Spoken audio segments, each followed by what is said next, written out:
What's up, fellas? What's good, homie? What's good, brothers? Happy New Year. Happy New Year. My blessings and greetings. All right, so what's Richmond up? vibes. All right, how we feeling about NFL Sunday yesterday? The Dolphins always find a way to fuck that shit up. We're in a good place, man. They came in at a 90% chance to make it, and they leave. They leave 10-6 without the playoffs. It's amazing. But I wasn't. I knew they were gonna get better, and I like where Flores is going. But coming into the season, I wasn't expecting a big playoff run from them. I mean, Carlton, I thought they'd be good. I believe I'm for as far as they've come, from where they were, from whence they came, like they like to say, I think, I would be disappointed as a Dolphin fan. But, the way I look at it, football is poetic, and Tua had a chance to do it. And, had he won the game, we'd be all ESPN would be talking about is Tua. But I don't understand the Eagles. Tua, but once Fitzpatrick went down. Yeah, but if Fitzpatrick plays, the Dolphins lose the game. You know why? Because Buffalo's better than the Dolphins. It's not because of Tua that they lost the game. Josh Allen said if he had won it. He's better than Fitzpatrick, and Buffalo's just better than the Dolphins. Dude, Buffalo's 13-3, dog. People don't realize how good Buffalo is. They ran into a buzzsaw, man. That part is true. That part is true too. Buffalo's 13-3. That part is true too. That's why, if I look at that game in a vacuum, you might see it one way, but man, look here, Flores is doing a great job. The Dolphins are going down. They're going in a great direction, anyways. But I think the problem for the Dolphins is they finally got rid of Brady. And now they got to deal with Josh Allen and this Buffalo team. Man, Josh Allen looks good, dog. I didn't think Josh Allen was this good. Did y'all think he was this good? No, but that's what, I go back to Tua. If he the man, he going to have to show it, right? Well, he's not the Josh Allen man. That's what I'm telling you. Well, Josh Allen was Josh Allen day one. But, dog, when you look at Josh Allen, when I watch him play, I'm like, Josh Allen's like a top 5 quarterback or something, Carlton. Josh Allen. What you gonna do? Name me 5 Bill. Congratulations, Bill. You got more Super Bowls to lose in your future.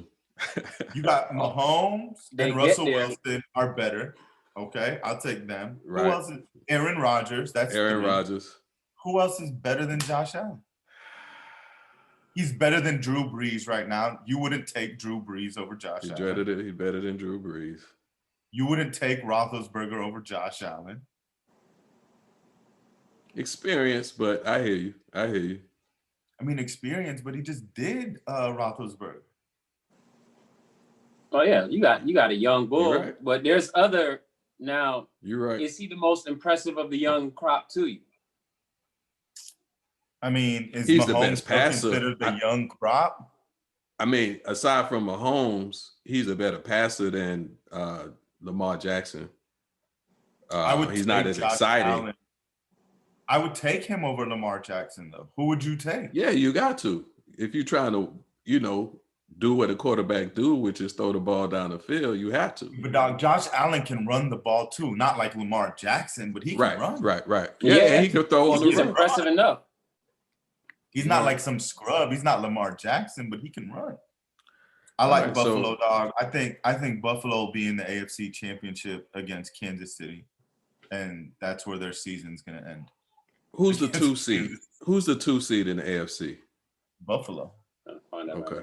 Yeah, all right. So that'll work. Kansas City, Buffalo, Pittsburgh, Tennessee. Who's the 5 seed? Baltimore, dog. Baltimore plays Tennessee again. Dog, if Tennessee smacks Baltimore again, dog, the criticism that's going to come down on your boy Lamar Jackson, oh, my God, dog.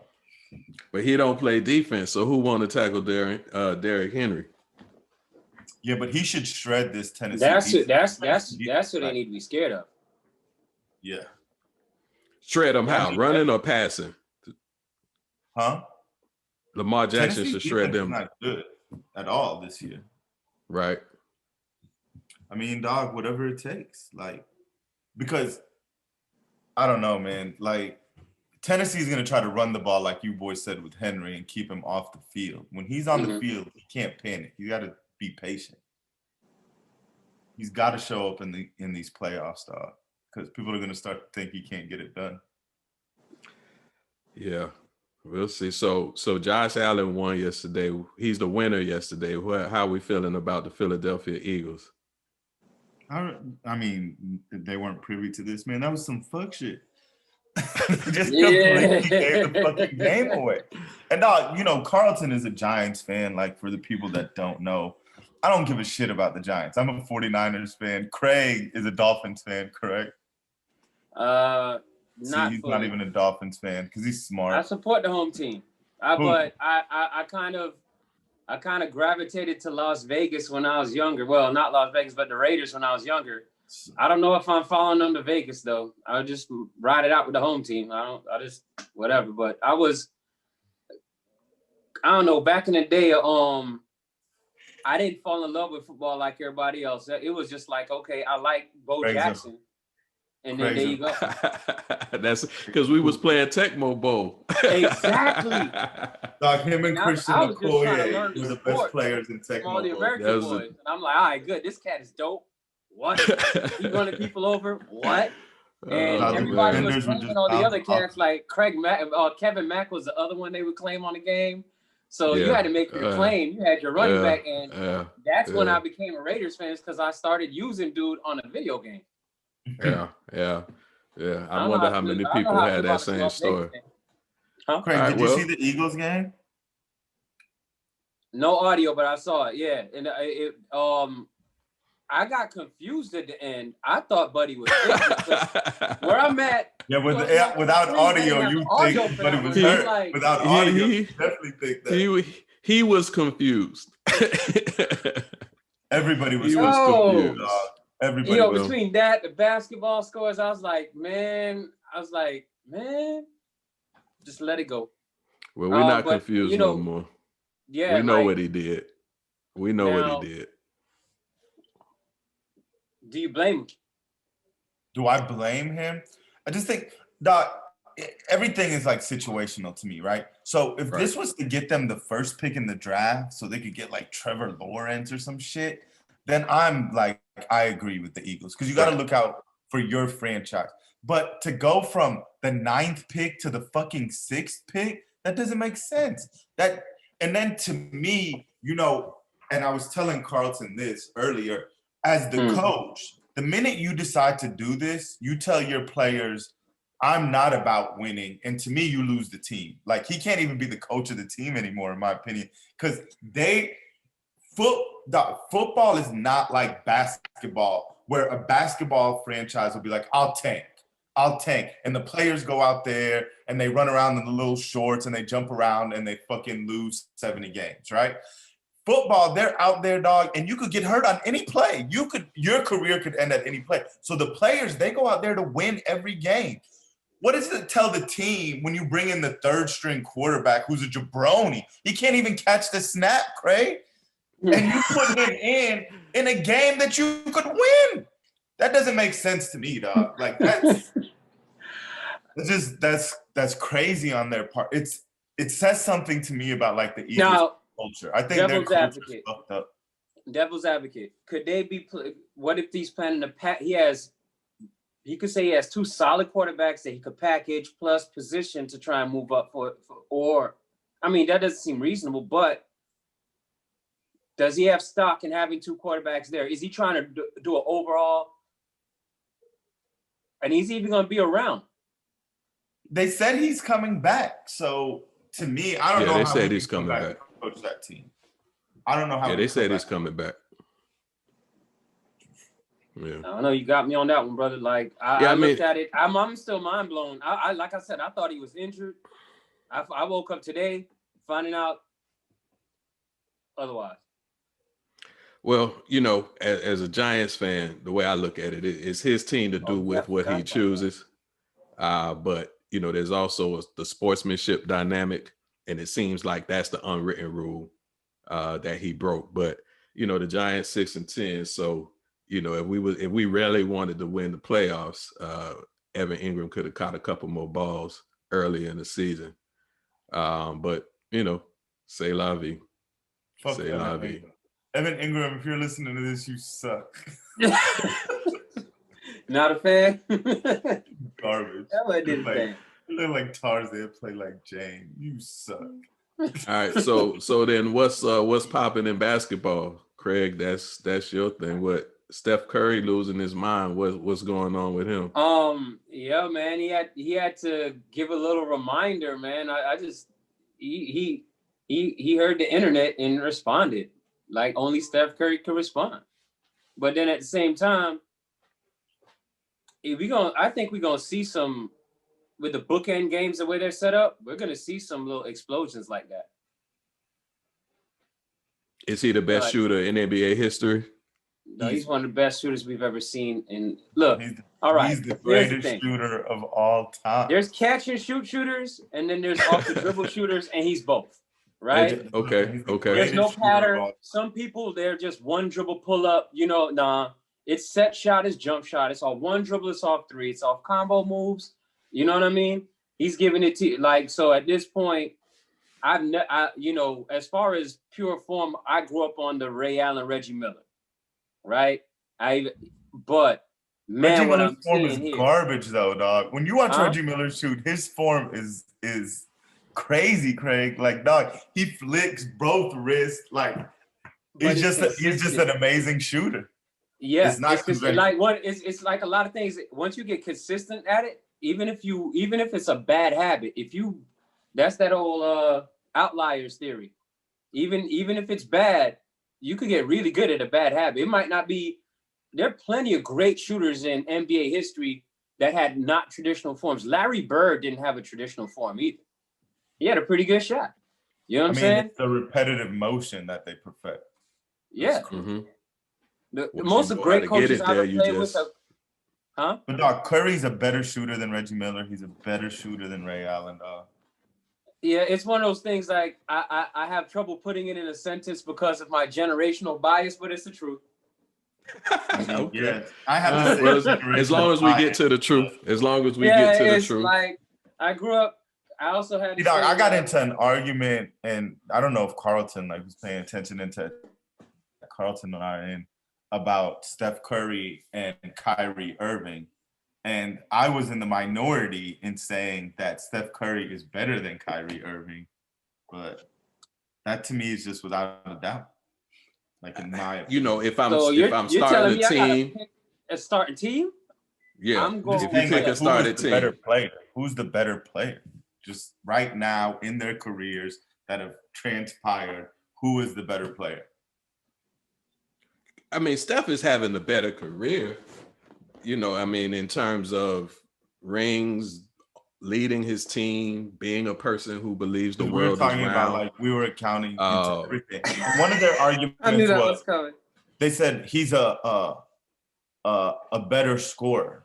And I was like, Kyrie is a better scorer? Yeah, but dog, when you look it up, when I tell you Steph Curry shoots a higher percentage from two, shoots a higher percentage from three, everywhere. Shoots a higher percentage from the free throw line, scores more points than Kyrie. I was like, where's he the better scorer? He's a more exciting scorer because he can do some things when he take it to the hole. But Doc, I don't get lost in the and we watch sports for entertainment, and I like to see entertaining things, right? Right. But right. It's like I love watching Sean Kemp dunk, but I'd rather have Karl Malone. Right, that's my example. I was a Sean. Right, there you go. Right, I watched Kyrie like he's probably got top 3 handles all time, top 5 definitely. He's up there in the handle category. And I gave him that, Craig. I was like, Kyrie has a better handle than Steph Curry. That's about it. Better handle, it's better like passer. There's a magical connection that we don't see. Carlton, that's not true. Curry averages more career assists than Kyrie. I'm not talking about assists. I'm talking about capability, capability to dribble, capability to pass. Maybe you get at the Kyrie, but.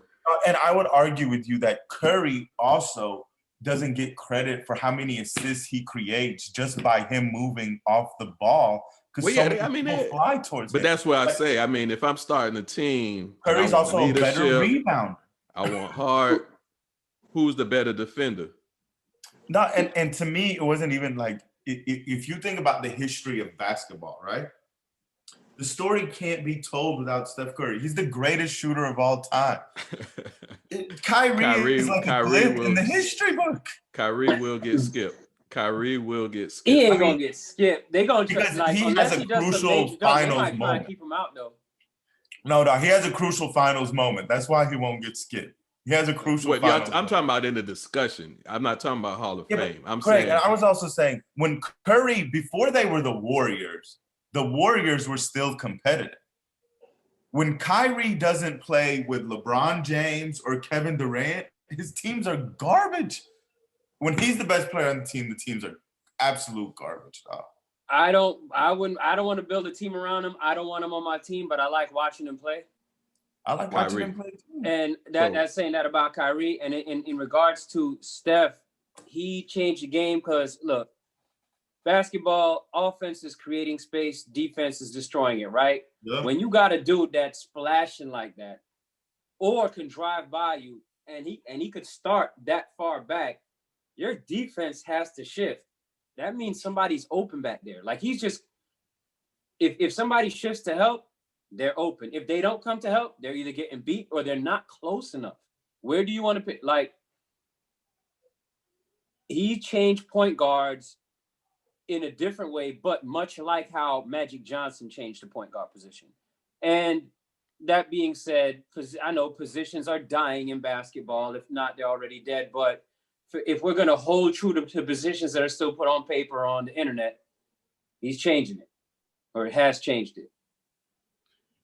I think as fans, dog, you get caught up in like the flashiness of certain players, and because they become your favorites. Like, dog, one time we got into an argument. Isaiah never gets on the floor. They said they would take prime Derrick Rose over Chris Paul, and I was like, nah. I was like, I'd take Chris Paul. I would take Chris Paul because, to me, you know, Derrick Rose, like, even in his prime, was still a volume scorer, dog. And I just don't think you could win. You can't win the championship, to me, if your number one player is a volume scorer. Like, I don't think that's why the Rockets can't win. Because Harden is a volume fucking scorer, dog. And any team that trades for Harden, if he's going to be their best player, I don't think they can win the championship. I think. So what is a volume score? A team with a volume that's going to have to take a lot of shots. He's going to have to average a lot of shots taken. No, what I'm saying is a team with a volume score, what do they need in order to win a championship? Or are you saying it's impossible? I don't think you can win. That's what I'm saying. I don't think you can win that way. If your volume score is your point guard specifically, right? I think that's the instant we're going for here with Rose and Harden. It's way tougher. We've seen it, the Gilbert Arenas experiments. Now Allen Iverson, dog. Allen Iverson was like that. You know, they even tried to build the whole team around Iverson's weaknesses so they could play around his strengths, and it got them to the finals. But they can't win like that. Now they got I haven't seen one work. The point guard's got to shoot with good percentage and still facilitate others. Man, you got to keep the team motivated. People are there to get buckets. See, Craig, that's the thing no one wants to say too. Everyone's like, you need a good point guard. You need a good point guard. But who's the last team to win the championship where the point guard was their best player? You see, and you need your point guard to be your best point guard. You don't need your point guard to be your best scorer. Now, you know what I'm saying? I'm talking about your best player is your point guard. What team has won the championship like that, though? With their best player is their point guard. You talking about like how far are you going back? We talk about examples like a Magic or no? Well, that's what I'm saying. Do we go back to Magic? Do we go back Steve to Nash? No, Steve Nash ain't win. Right? I don't know. Hold on. Let's go recently. Don't name it. Without Durant, isn't Steph the best player on the team? I would give you that. I'd give you Curry. Okay. even though the team around him is also phenomenal. No, right. And that's where I go to the. I give you that. Now that's where I go back to the Derrick Rose thing. That I make an argument for him depending on circumstance. I don't know if I make an argument for James Harden because I don't get the vibe that he wants to share or in the way that we kind of need him to get the team to win, right? I think you could put Derrick Rose in the right circumstance, and because when you have guys that chuck it a lot, you need guys that are okay with just going to rebound. You need the complementary piece where you have volume shooters is rebounders. That was part of the beauty of the Golden State experiment. The Draymond and the guys that, okay, like these guys are getting the shots up. We're here to get boards, but when we get it, we could push it, we could clean up. You need when the pieces got to complement. But I would argue with you, Craig, that they're at Golden State. The other thing why it worked is they're not volume scorers. They're efficient scorers. They shoot a lot of jumpers, but they shoot a high percentage in taking those jumpers. So they're very efficient in what they do. Rose is not an efficient scorer. Iverson wasn't an efficient scorer. I brought them up in regards to the best player being a point guard. Yeah, you're absolutely right about that. But usually what you see in the era of all the big threes is between whoever your three is, if you can get them to average 60 points a game for you over the course of the season, 55 and up, whoever your three is, you're probably competing for an NBA championship. I mean, this year, that's been the last decade and change. I think So what are the Lakers? Right now, I don't know what the Lakers are this year. I'm sad to say that. What are you talking about, Carl? They don't have a big three. They're top three. Like I wouldn't even know who to identify that third one is yet. Their top two is top five in the league. But those top two on many nights can give you 55. I mean, they'll give you 60 easily. Dog. Right. Yeah. Right. This is a better mix for LeBron than like playing with Wade or playing with Wade and Bosh. Like I should have that right. Davis is the perfect like foil for LeBron's game. Because LeBron can pass to him. Davis can take the scoring load off. He allows him to be the creator he wants to be. Yeah, ask the Miami Heat about it in that last game. And Davis doesn't need the ball. He doesn't dribble the ball up like that. So right. LeBron. No, he is an example of how of the positionless direction that basketball is evolving in. I mean, years ago he'd have been forced to play a certain way, a certain point on the court, wouldn't be allowed to even you know what I mean? But the fact that he has a skill set to do it, guys like him, KD, 7-footers that can create shots, whereas in the past you have certain 7-footers that couldn't create shots for themselves. You know what I mean? And then when you have a ball handler that is that big, looking over, same idea as when you have a tall quarterback in the other sport, kind of visibility you have. It's then rebounding. Come on, man. But whoever steps up to be a solid third and maybe even, lead the second unit for them, I don't think that identity's been carved out yet. It hasn't been, I don't think it's obvious yet who that person is. When I say for them, I mean the Lakers. All right. Craig, I don't know why. I'm not surprised. He has been moving. This is how the white man moves. Like Trump is just pulling back the curtain for you. Right. And I think that's what's made a lot of the people who are on the right with him, not aligned with him, but on the right with him. I think that's what makes them also uncomfortable, because he, just like he tweets everything that's going on in the White House that he shouldn't be, he reveals everything that's going on with the white man and how they think and how they move and how they view women and how they view Black people and how they view people from other countries. They blame China for everything. It's a lot that he's revealing. Craig, everything to Trump is like a transaction, right? Like, I do this for you. I expect you to do what I need. For example, I put you on the Supreme Court, so therefore, when I need you to rig this election for me, I expect you to rig the election. When you don't, you're weak and pathetic. It's like, that's how Trump thinks. That is the mentality. Right. It's power and winning. Power and winning. Yes. Man, what does Trump threaten these other Republicans with? Like, my people will never forget. He threatens them with, my people are not going to come out and vote for you if I tell them not to vote for you. And that's why they stick to his coattails. They made a deal with the devil. They should stop being scared. But they're so far down that road now that there is no turning back. That's why you can't sign a piece of paper. Bugs Bunny, Warner Brothers, they taught us that. Once you sign a paper with the devil in red, with the red, he got you. You have signed your soul away. Just magically, you don't get it back. It is gone. Did y'all hear about this in Kentucky, where Black Lives Matter protesters and rednecks from Kentucky are in the streets protesting together against Mitch McConnell because they want their $2,000 for their stimulus instead of $600. So dog, you got these rednecks that hate these Black Lives Matter protesters and these Black Lives Matter protesters that hate them, and they're protesting together because they're in the same economic bracket and they're trying to get this $2,000. And I looked at Kamaria because my wife told me this story. And I looked at her, Carlton and Craig, and I was like, do you think at any point they realized maybe we should band together more often for our economic survival? Like, do you think that ever crossed their mind, dog? Well, Maya Angelou said we are more alike than we are unalike. And I think if you remove skin color from the American equation, you see the truth, right? It's money, it's economics, it's socioeconomics, right? And Black people, because of the dynamics in our country, and a significant number of white people who are also Trump supporters, we sail in the same ship.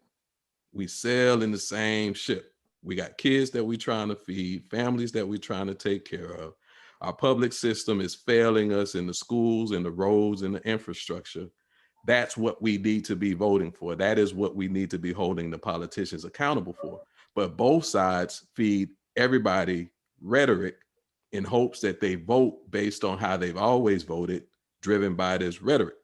And so you get what we've gotten. You get Trump as a president. Now, Trump, pandemic, all that 2020 is or was, maybe what we see in Kentucky is indicative of a future that we can hold on to. The rich white man's greatest trick is convincing poor white people that they're not in the same boat as other poor people in this country, dog. So these poor white people continuously vote against their best interest, which hurts minority communities because they're in the same boat as them financially. It's truly unbelievable when you think about it. Like, doc, they're out there protesting with Black people for an extra $1,400, and it never crosses their mind that we should be in this together always. We should be in this together fucking always. Insane comment. Doc, and Carlton's saying us because we are people that are concerned about our people that are struggling. He's not talking about us we're lucky enough to be sitting where we're sitting right now. You know what I'm saying? We're blessed. You know what I'm saying? Like Craig, we irritated Carlton today because we're late because we have third world problems. Craig's getting food. I'm eating a cheeseburger. Carlton's fucking getting upset and shit. but poor people need to band together. I can hear it in the know. No, I mean, as long as it's understood, right? As long as everybody on the same page. Because I just needed to make sure Mo. I just needed to know the audience, and if this is your introduction to Carlton, he's a fucking tyrant. If he doesn't get his way, he fucking throws a fit. I'm organized. That's all. That's it. If we had to put $1 on it, who's gonna control the Senate? I don't know, man.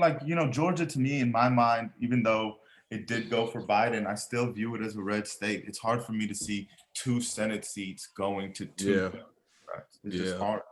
It's hard. Progress that we even can have the discussion. I think we saw a lot of that in Texas. But are you feeling in the community? Are you seeing or hearing a buzz about going out like you heard before? Yeah. I mean, that's the thing where I give Georgia credit. I give a lot of Atlanta celebrities credit, man. You know, they're all in. They're all in, and they're encouraging people to go out and vote. And when I'm in like lower socioeconomic communities, there's signs everywhere. The encouragement is there, dog. Like it if they don't get the seats, it's not going to be for a lack of trying from the people of Georgia, especially the minority people of Georgia, especially the minority people of Georgia. So we'll see. What y'all watch this weekend besides sports? I watched Lincoln a couple of times. The movie Lincoln, like twice, dog. What else did I watch? I've been watching a show about John Adams. I've been watching like a lot of American history shit. Okay. I watched Wild Style. What's Wild Style? Break dancing, hip hop movie from like early 80s, like Juice Crew is in it, that kind of vibe. Okay. Like I was on an old school little vibe for a second. I don't even know how I even got to it. And then, cause I kind of do. I've been on a 1983 rabbit hole recently with more on the listening vibes. So everything from the Eurythmics to Elton John to Michael Jackson, like everything that was kind of bubbling in 83, just kind of reliving that little window there. And that's about the time I got to this country. So I was just kind of trying to set the scene. Okay. He cleared out his furniture and was breakdancing in the middle of that motherfucker.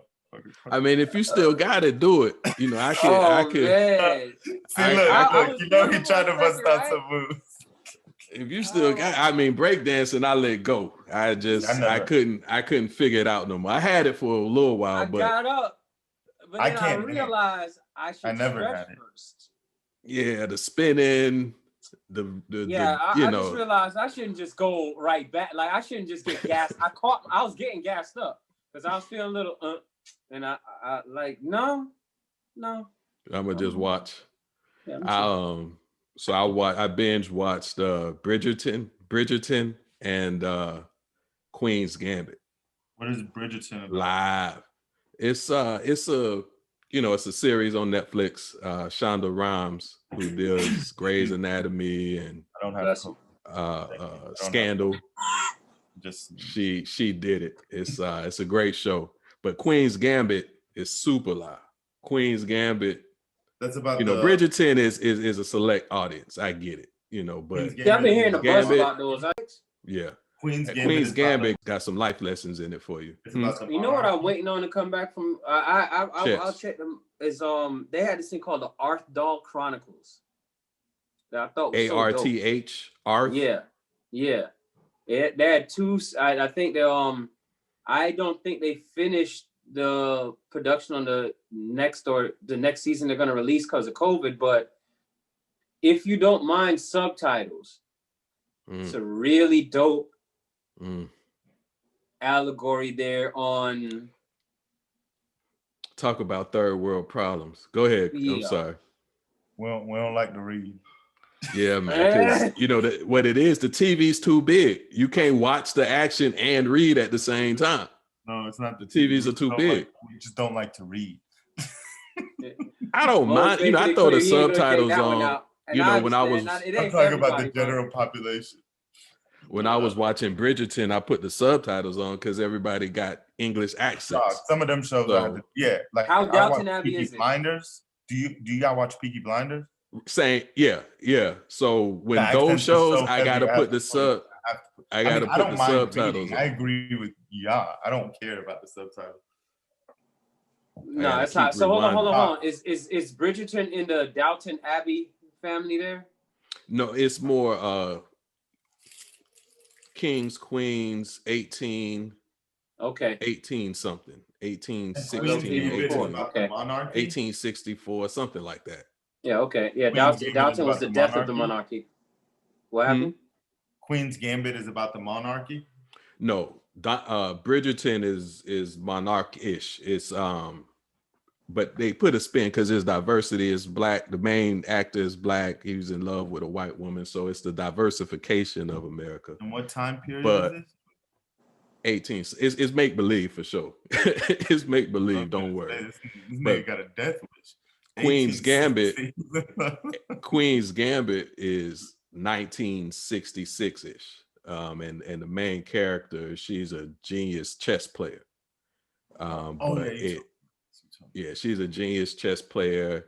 Got a little drug issue that started in childhood of no fault of her own. But you just get to see genius in motion and all that can be behind it as well. Just because they ball out in the public's eye, there's some stuff, there's reasons the genius is expressed the way it is. So it's a good show. It's a good show.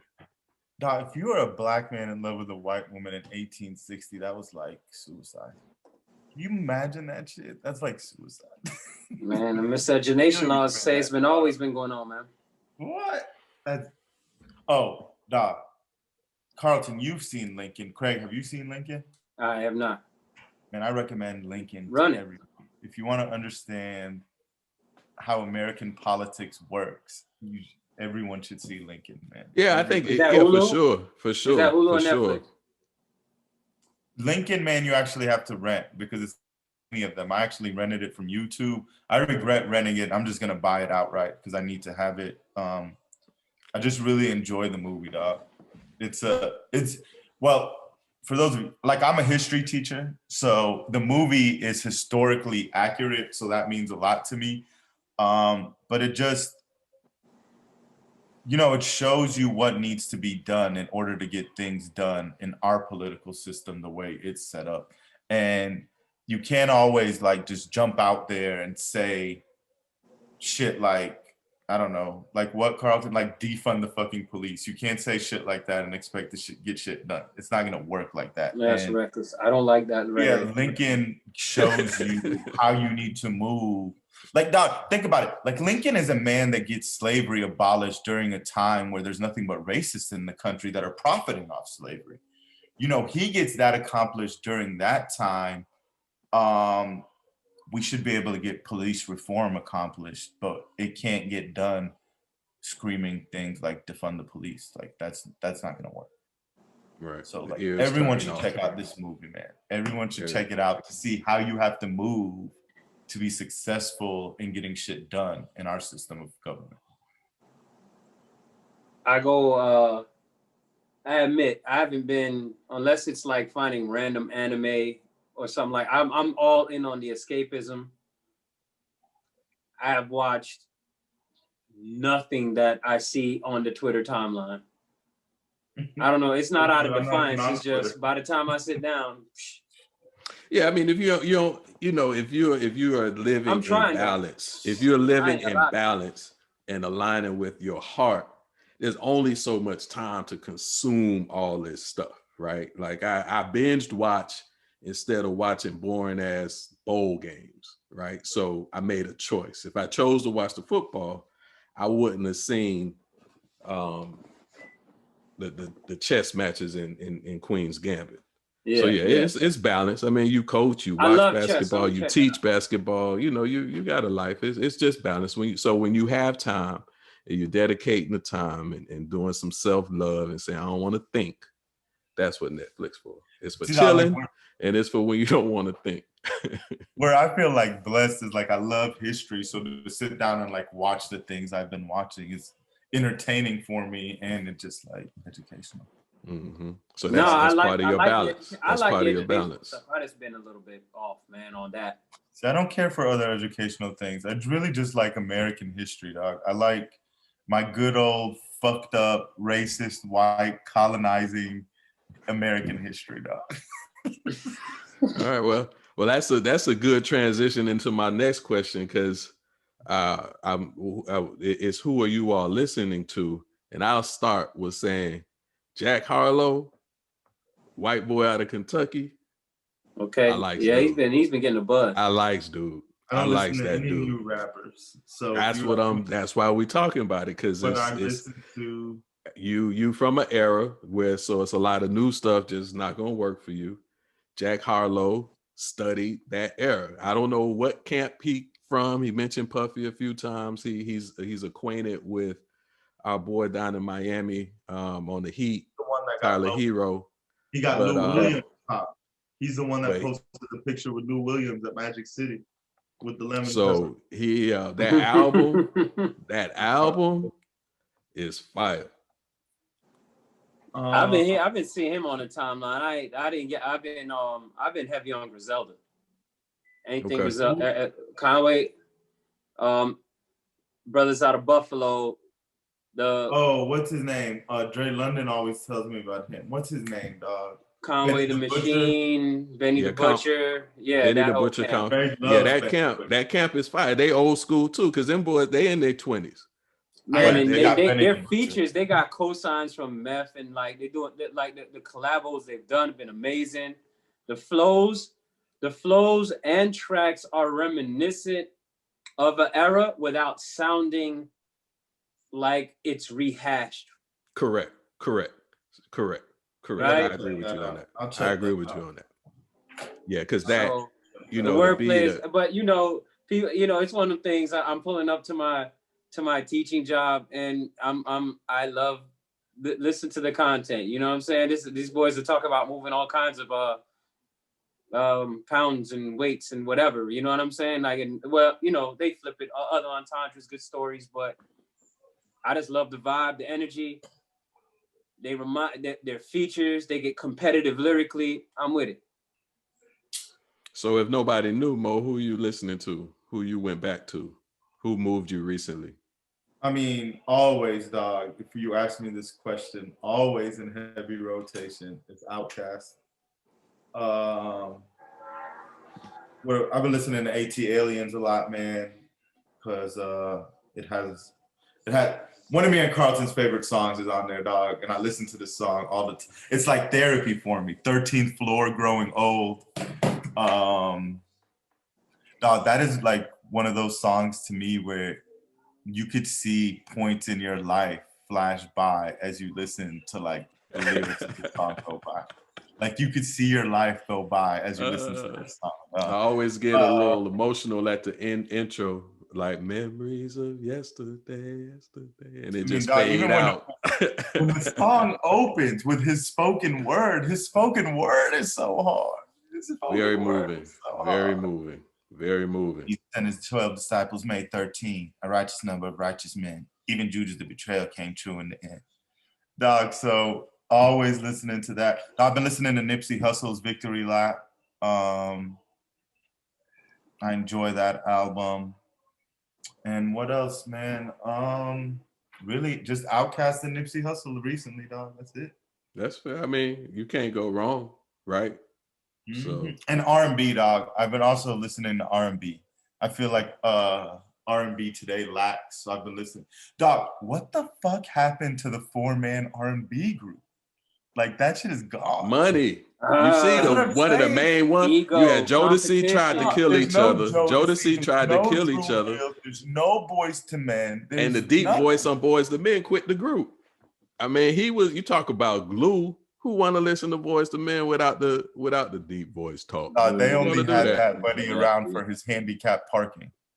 They didn't need that shit anymore. Hey man, it broke my heart a couple years ago. When they didn't need that shit no more, they got rid of his ass. And you see some of these guys on stage, and I want to say it was him. If not, it was Drew. Well, the guy, he just came and leaned on the speaker and held the mic, and everybody else did the singing and the moving around, and he's there, and he's big, and he's out, and it's to see your legends age a certain way. They still trying to perform, but he can't even stand up and perform. I feel like that happened. I saw Drew Hill a couple years back. JoJo were fucked up for a couple of shows themselves, dog. Dog, you can't even stand up to perform. Me and your boy Tunde got into an argument because he said he would take Jodeci over Boys to Men. I disagree. Depends on what you're looking for. It depends on what you're looking for. That's true too, but the type of girl it depends on the type of girl you're trying to swoon. That's all. I mean, yeah, man. It's no, I'm talking about total package. What do you eat cereal with? You know, so use total use the appropriate tool. There's no girl. You're singing in the car. Who do you go with? If I'm singing in the car,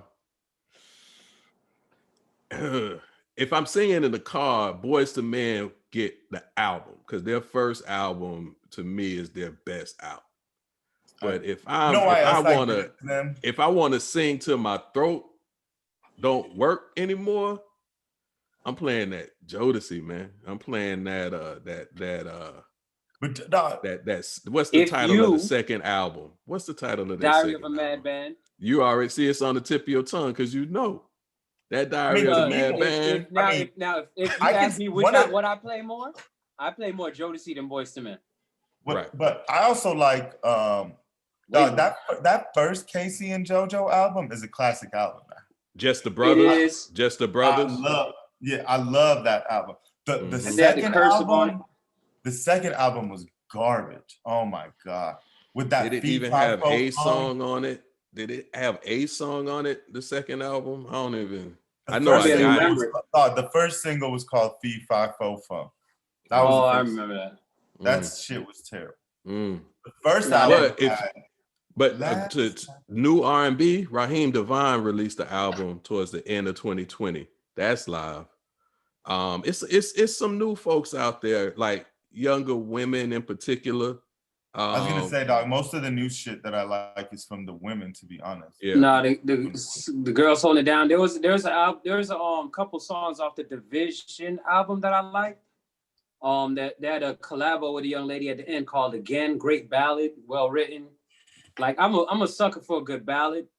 Like, and that's why I would like even Jodeci or Boyz II Men album. I'll listen to the ballad half.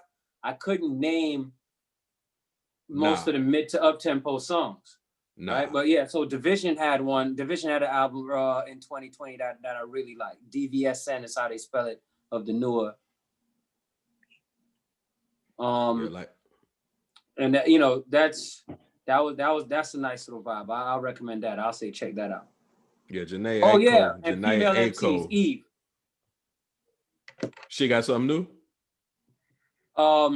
Well, old school Eve? Not a few days in, but yeah, she dropped the album in 2020. And Eve, I like everything she's doing. No, excuse me. I'm looking at the title of the album. I'm sorry. The artist's name is Rhapsody. The project's name is Eve. I'm sorry. She tight. She could spit. I'm so she sorry. Could I'm spit. tripping. Rhapsody's crucial. You know what, Craig? I got confused too. I got confused every time I looked at her album. When I first saw it, I was like, "Oh, Eve dropped something," but nah, it's Rhapsody. Project name is like Eve was married to some rich white dude, man. Eve ain't rapping no more. Right? She happy. Yeah, she retired out this game. She's like, I ain't playing with y'all. She don't need rap. She live imbalanced. She's imbalanced and yeah, that's it. I used to like her show though. I mean, I think she's a beautiful woman. I wish she was still out doing stuff, but she happy, man. She don't need that drama. Megan Thee Stallion getting shot at. Eve, like, I don't need that. No, man. She has. I don't know if she has.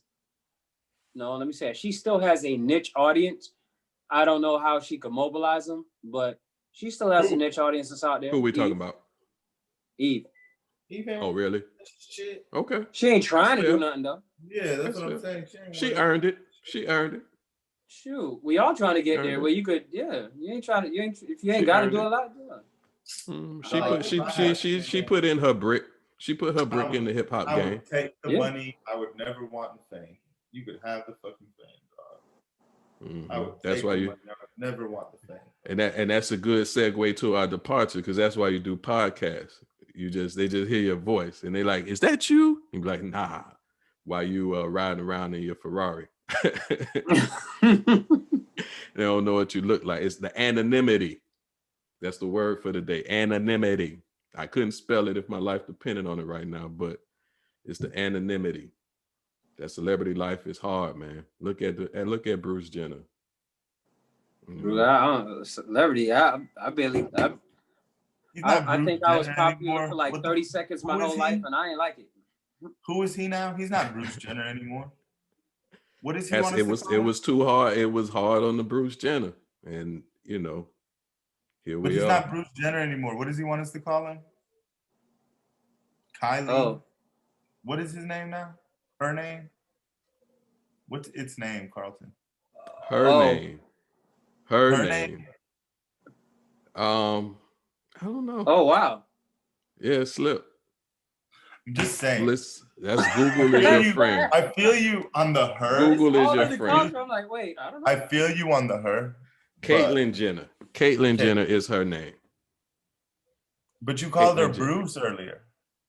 I was referring to Bruce Jenner, who is now. Well, you're the one that led me to be confused. Bruce Jenner was impacted. Bruce Jenner was impacted by celebrity.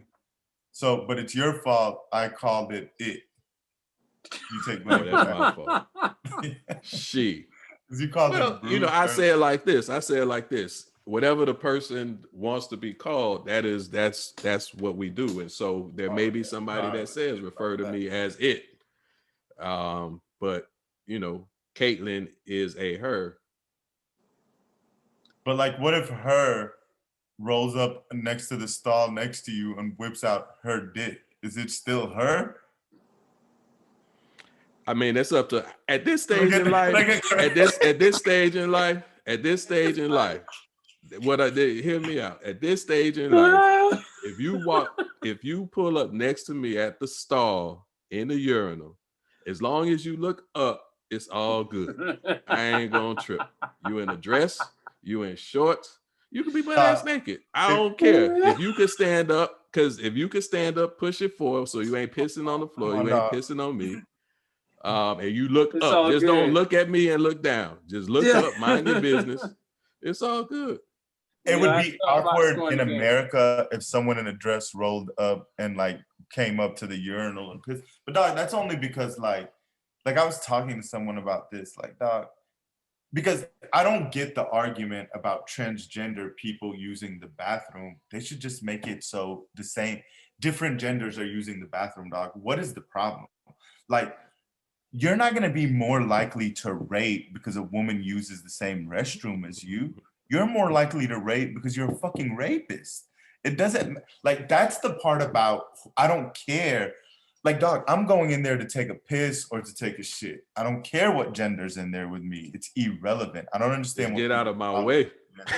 Yeah. You get. And God forbid I have to take a shit. Like, I don't want to take a shit in a public restroom. And if I do, I want no interaction with anyone, dog. I don't want to talk to you. I want nothing. I just want to be quiet and get out of there. When booty duty calls, you must respond. All stalls, man. All stalls. That's if you're going to make that transition. I don't know if we're ready for it. I think the seeds have been planted, but I don't know if we're ready for what you just described, Mo. I mean, I'm telling you, like, dog, I would tell you that I was like a liberal person, right? But there's some conservative shit to me too. Dog, for example, we've been talking about this a lot. Like my son, for the people, I guess I should give context. I have a 1-year-old son. He's 14 months. Carlton has a son as well. How old is Khalil now? 11. So I have a 1-year-old dog, and we were talking about like, what if he was gay? And I can speak for myself. I have no problem with gay people at all. None whatsoever. I know a gay guy at work. We get along well. It's never an issue. Like, it's never a problem. But this is my son. So, when we were talking about this, it's like, how comfortable would I be, dog, if he, at like 18 years old, brought his boyfriend over? And, I really have to question how I would react in that situation, even though I have no issue at all with gay people. It's only awkward. It's only awkward if you let it be awkward, right? And at the end of the day, what I want is my child to be happy. I feel like I'm going to let it be awkward. I want my child to be happy, and I want to be a grandfather, right? But that part is not up to me. And so if he's happy and the love of his life is the same sex, same gender, 2 tears in the bucket, right? And by the time he's at a point for fatherhood, it's all kind of ways we get babies these days. So I if I want to be a grandfather, I'll be a grandfather, right? So you're saying you wouldn't be awkward at all for you? No, I mean, if he, the most awkward moment only might be the point at which we have the conversation, right? Because if I don't know and I'm clueless and he says, Dad, I'm gay, then it's like, all right. No, he's gay. I'm talking about, he's gay. He's invited, his boy, his partner over. His partner over. Right. And you three are sitting down having dinner. You're telling me there would be no moment where you felt awkward? No, one of my closest friends is gay. Man, that's not your son. That's not your son. It'll be the same thing. I mean, my son is my friend, right? Listen, my son is my friend. Go ahead. You're sitting there. It's you, Khalil, and his partner, right? Right. You're serving sausages, and it has barbecue sauce on it, and he cleans the barbecue sauce clean off the sausage. You're still comfortable? I mean, I'm gonna feel the same way as if my daughter's there. I'm gonna feel the same way as if my daughter, is with her husband and she does the same thing. Okay, Craig, I may even be more concerned if my daughter's there with her husband and her husband. I would be concerned if my daughter's there with her husband and he does it. You're serving feta dip, and he has feta dip dripping out the side of his mouth, and he's just staring at you. I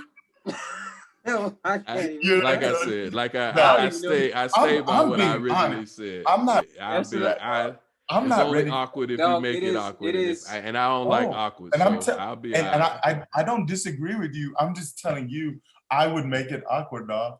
I would make it awkward because, dog, especially if there's anything shaped like a cucumber in the vicinity that he's eating. I'd be like, oh my God, I couldn't handle I'll have the conversation with your son as he gets older, so I can tell him how to be prepared for your father when you. And then another thing is, if my son is gay, I want him to be a pitcher, not a catcher. You know what I'm saying? But you don't want to have a selfish child, right? I do. In that instance, you gotta be willing. If you gotta give and receive. Give and receive. No. Only receive. Don't be selfish. Don't be selfish.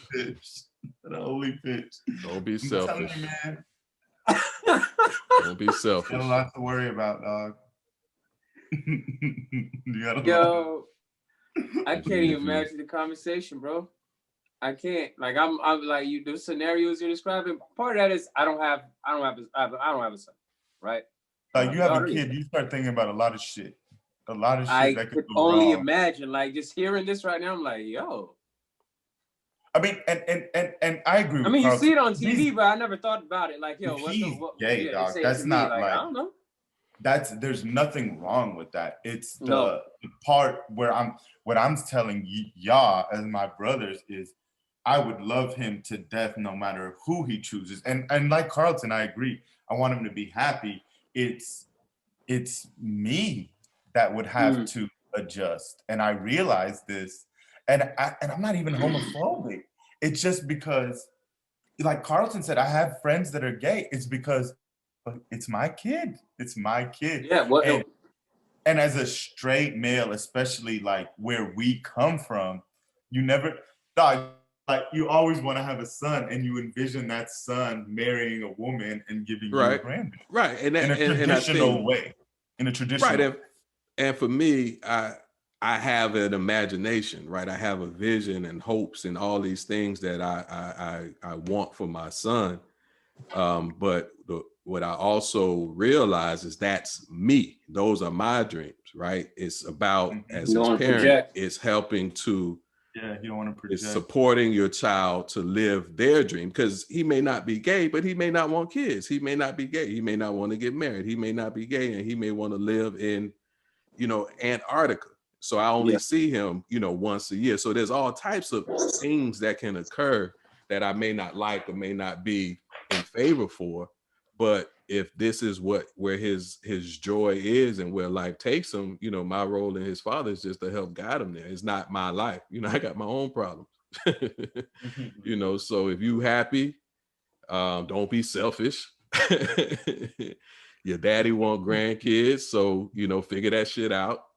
And run it. Make sure your boo wipe his or her mouth when they eating. Don't let nothing drip out the side, and we'll be all right. No predator.